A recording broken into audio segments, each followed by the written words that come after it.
lot of time when we do meditation sessions, we talk about or at least mention the inner self, or the being part of what it means to be a human being.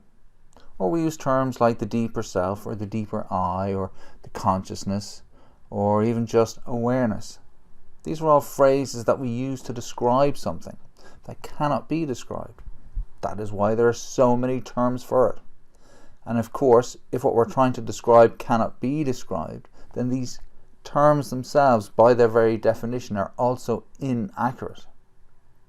Sometimes we might think that if we pick up a pen and say to ourselves, I am picking up the pen, that we're being mindful that we're picking up the pen. Perhaps we are, but quite often we're not. We are simply being mindful that we are thinking the words, I am picking up the pen. Yet we can pick up a pen and be fully aware of doing so without thinking the words. That is what it means to be aware. It is to know without thinking. For example, when I say bring your awareness to your breath, you can do so without thinking about the words I have said. You know the words, and your mind uses them to direct you to the breath. But the awareness of that breath does not need any words of any kind. Awareness does not come from the mind, it comes from the whole body, from the place of the deeper inner being, or any of the other phrases we used to describe it earlier. So what is the inner being and what does it look like? Well, as I mentioned earlier, it does not have a shape, although it can be thought of as consciousness or awareness. The reason we cannot give it a shape or an accurate description is because awareness exists outside of the limitations of the mind.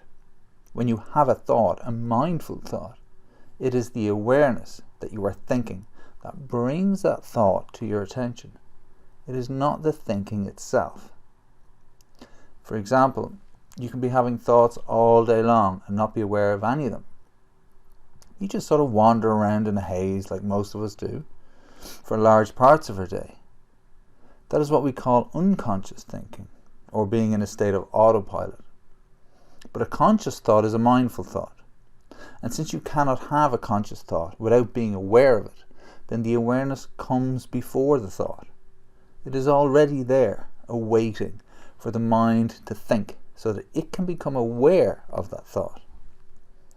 Add to this that all thoughts are embedded in time, either looking back or forward, and that the mind creates all thoughts based on this backwards or forwards sort of outlook, or a combination of the two, and that awareness exists always in the moment, which the mind cannot properly understand because now does not exist in the past or the future.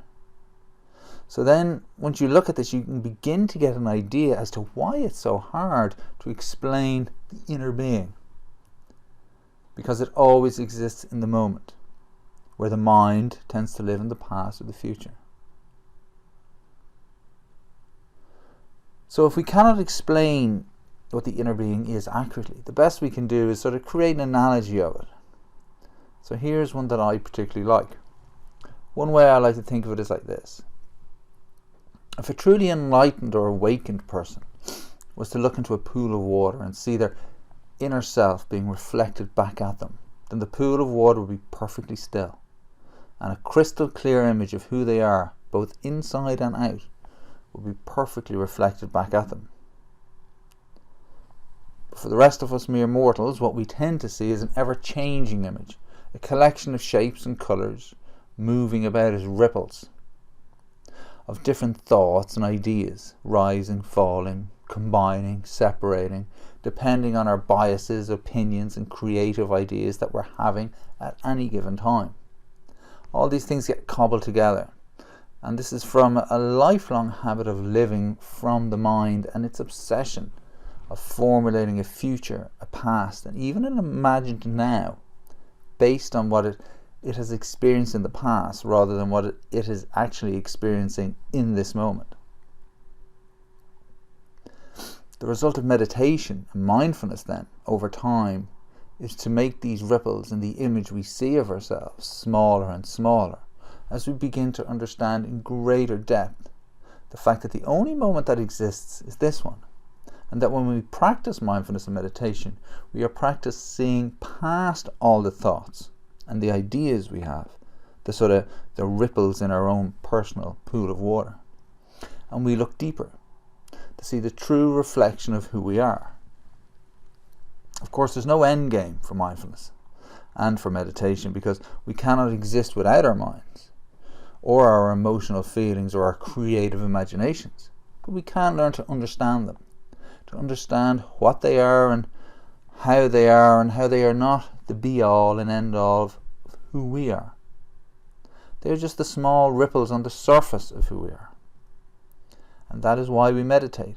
That is why we practice mindfulness, to better see and to express our lives from a deeper, truer place of being, and not just from the position of every changing surface on the ripples of the outer surface of who we are.